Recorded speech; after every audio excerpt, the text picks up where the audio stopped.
Nobody wants to hear this, but I'm going to say it anyway.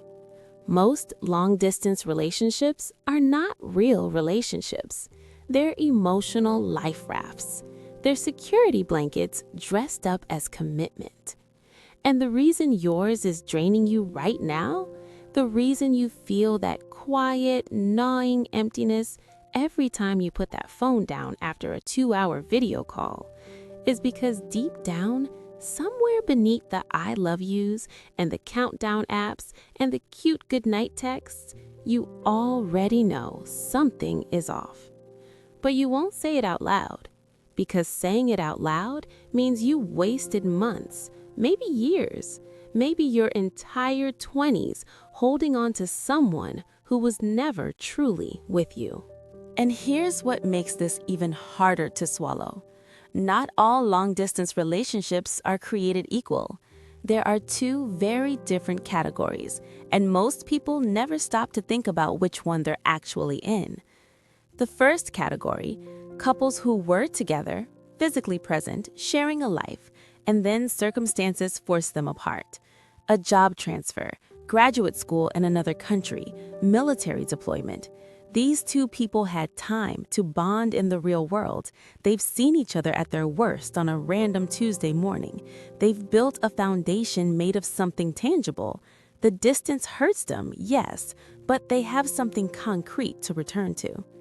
Then there's the second category, and this is where it gets uncomfortable. Some of you swiped right on someone 3,000 miles away. You caught feelings over FaceTime. You built an entire relationship inside a phone screen, and you called it love, when what it really was convenience disguised as connection. Now, before you click away or leave me an angry comment, and trust me, I want you to leave that comment, stay with me. Because what I'm about to break down isn't just opinion, it's pattern after pattern that I've watched destroy people emotionally for over a decade. There's a beautiful lie that our generation has swallowed whole, and it sounds like this: if the love is real, distance doesn't matter. That's a gorgeous sentence. It belongs on a Pinterest board. It belongs on a sunset background with a cursive font. But in the real world, in the world of unmet physical needs, lonely Friday nights, time zone misalignment, and human temptation, that sentence crumbles like wet paper. Here's what nobody tells you. Distance always matters. Always. It matters biologically, it matters psychologically, it matters emotionally.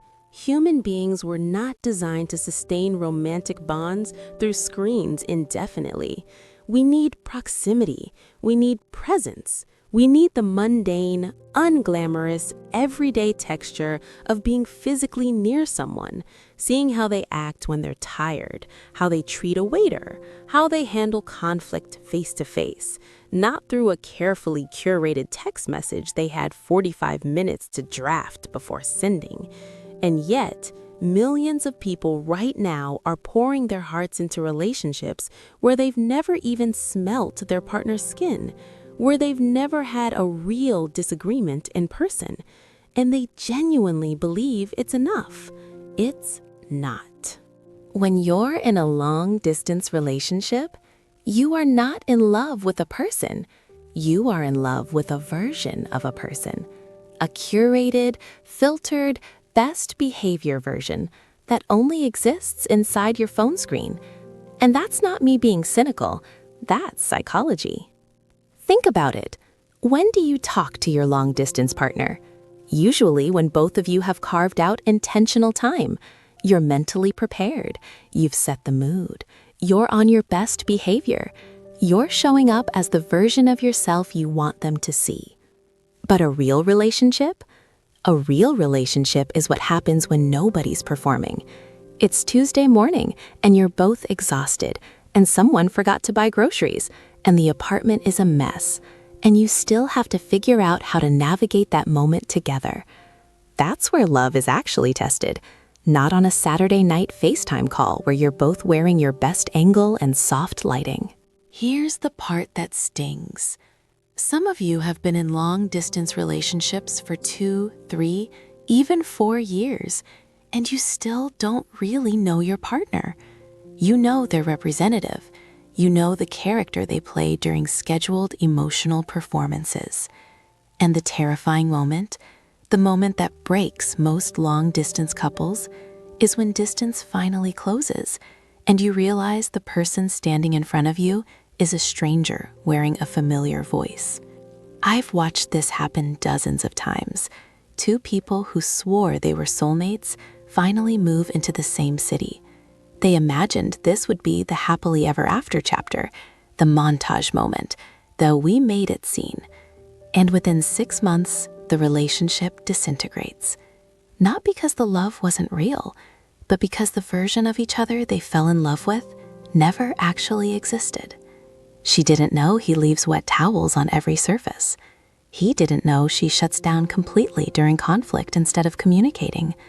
Neither of them had seen the other under real, sustained daily pressure. They'd only seen the rehearsed version, the performance. So if distance doesn't matter, why does closing it destroy so many couples? Sit with that for a second. Now, let's go deeper, because this isn't just about logistics. This is about why people choose long-distance relationships in the first place. And the answer is going to make some of you very uncomfortable.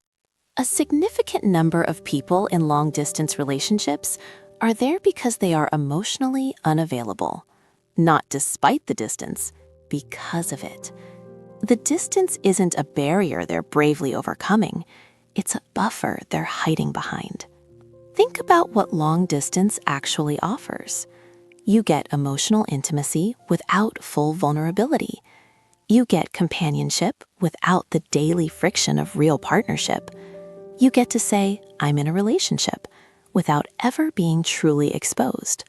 You never have to deal with the raw, uncomfortable, unfiltered version of another human being. And more importantly, they never have to deal with yours. Nobody wants to admit this, but some of you picked someone far away on purpose. Not consciously, not maliciously, but psychologically, your system knew exactly what it was doing. For people with avoidant attachment styles, and studies suggest that's nearly 25% of the adult population, long distance is the perfect arrangement. It gives them the label without the labor, the title without the trenches. And whenever things start feeling too intense, there's a built-in escape hatch. Sorry, babe, gotta go, time zone difference. Then there's the other side, the anxiously attached partner, the one who clings to the relationship because the uncertainty fuels their emotional addiction. Every unanswered text becomes a dopamine roller coaster. Every I miss you becomes a hit of validation. They're not sustained by the relationship itself. They're sustained by the anxiety of it, the longing, the craving, the not quite having. And they mistake that anxiety for passion. They mistake that obsessive checking of their phone for deep love, when really, what they're experiencing is emotional dysregulation dressed up as romance. Here's the harsh truth most people will never accept. If your relationship needs distance to feel exciting, it's not the relationship that's exciting, it's the deprivation. Remove the distance, and many of these couples have nothing left, because what they called love was really just withdrawal symptoms. All right, let me give you some hard truths, and I need you to listen to these not as attacks, but as mirrors. Hard truth number 1. If there is no concrete, non-negotiable end date to the distance, you are not in a relationship. You are in a situationship with emotional benefits. I don't care how many I love yous you exchange. I don't care how many playlists you've made for each other. I don't care how beautiful your good morning texts are.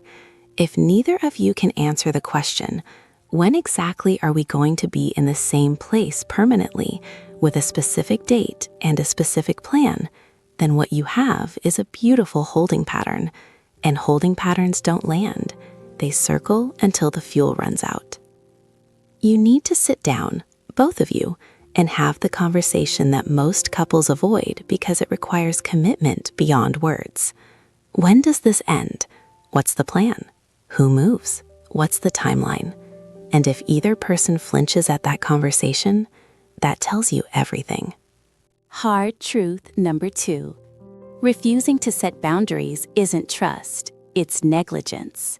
Some of you are out here saying, I trust my partner completely. They can do whatever they want. And you think that makes you mature. It doesn't. It makes you passive. Trust isn't the absence of boundaries. Trust is the presence of mutual agreements that both people honor because they respect what they're building. If you can't have an honest conversation about what's acceptable and what's not, about who's visiting whose apartment alone at midnight, about what emotional availability to others looks like, about what makes you uncomfortable and why, then you don't have trust. You have avoidance. And avoidance always collects its debt with interest. Setting boundaries isn't insecurity.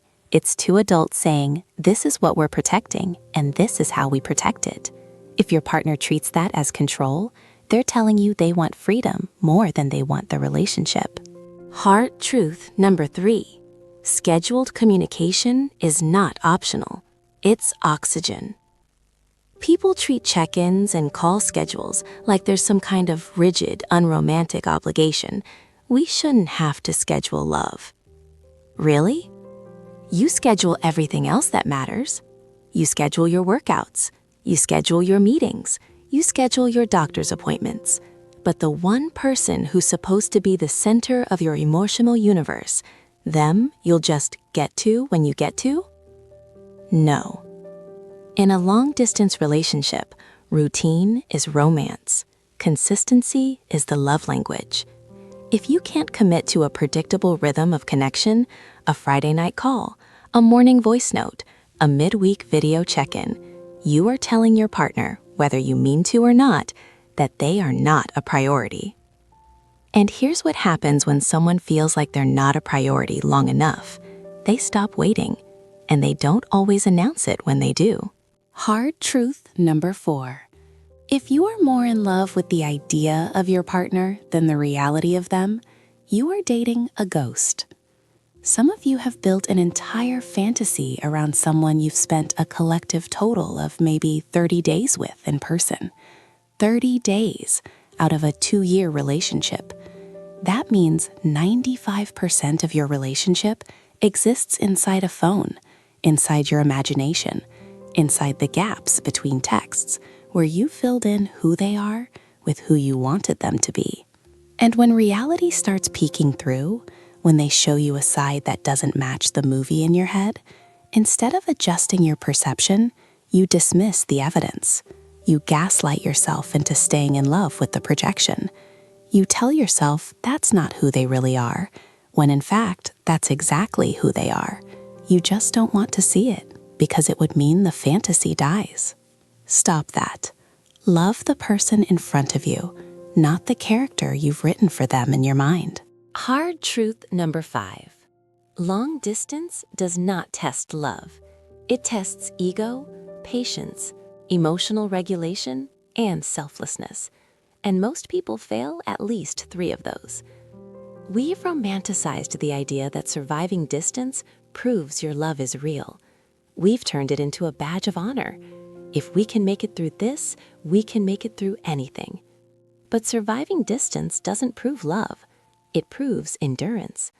And endurance without wisdom, without growth, without honest communication, that's not strength. That's stubbornness. And stubbornness will keep you in something long after it should have ended, simply because you don't want to feel like you lost. Simply because the sunk cost feels too heavy to walk away from.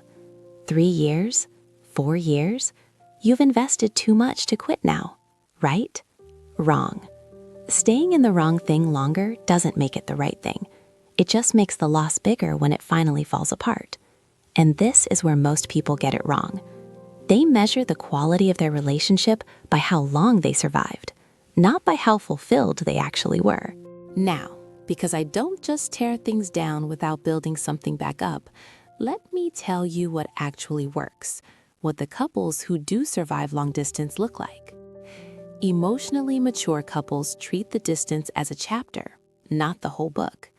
They set a specific timeline, they revisit that timeline regularly, and both people are making tangible, visible moves towards closing the gap, not just talking about it over Pillow Talk FaceTime calls, but actually doing it. Researching apartments, applying for jobs, saving money, filing paperwork, actions, not just affirmations. They don't pretend the distance doesn't hurt. They acknowledge it. They say, "This is hard, and I feel lonely, and I miss you in ways that a phone call can't fix." They sit inside the discomfort together instead of performing happiness to protect each other's feelings. They create shared experiences, even from different zip codes. They watch the same documentary at the same time. They cook the same recipe on a video call. They read the same book and argue about it. They make the mundane sacred because they understand that intimacy isn't just physical. It's choosing someone consistently in the smallest, most unglamorous moments. And here's the biggest one. They are honest, brutally, uncomfortably, inconveniently honest about what they need. They don't hint, they don't assume, they don't test their partner with silence to see if they'll chase. They communicate with the same directness they'd bring to anything else they take seriously. That's the difference. Mature love isn't louder, it's clearer. So here's my challenge to you, and I need you to be honest with yourself, not with me, not with your partner, not with your friends, with yourself.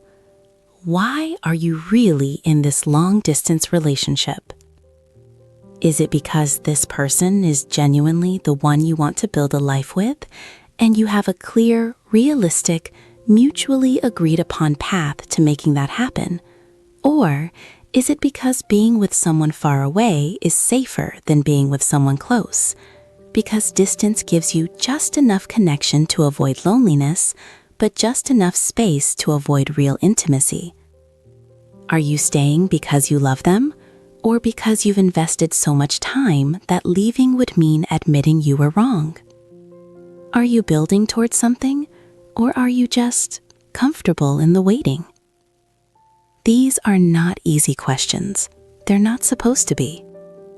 But your answer, your real answer, will tell you everything you need to know about whether your long-distance relationship is something worth fighting for, or something you need the courage to walk away from. And walking away from something that isn't serving you isn't failure. It's the most mature thing you'll ever do. All right, I know this one hit different. I know some of you are sitting there right now feeling seen in a way you didn't ask to be seen. Good. That means something landed. Now here's what I want you to do. Drop a comment right now. Tell me, do you agree that most long-distance relationships are built on fantasy? Or do you think I'm completely wrong and distance can genuinely make love stronger? I want to hear from both sides. Argue with me. Argue with each other.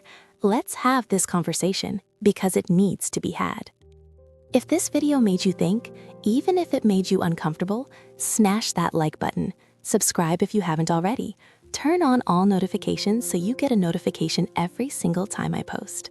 And share this with someone who's in a long-distance relationship right now and needs to hear the truth, even if the truth isn't pretty. My name's Olivia, this is Love and Logic, and I'll see you in the next one.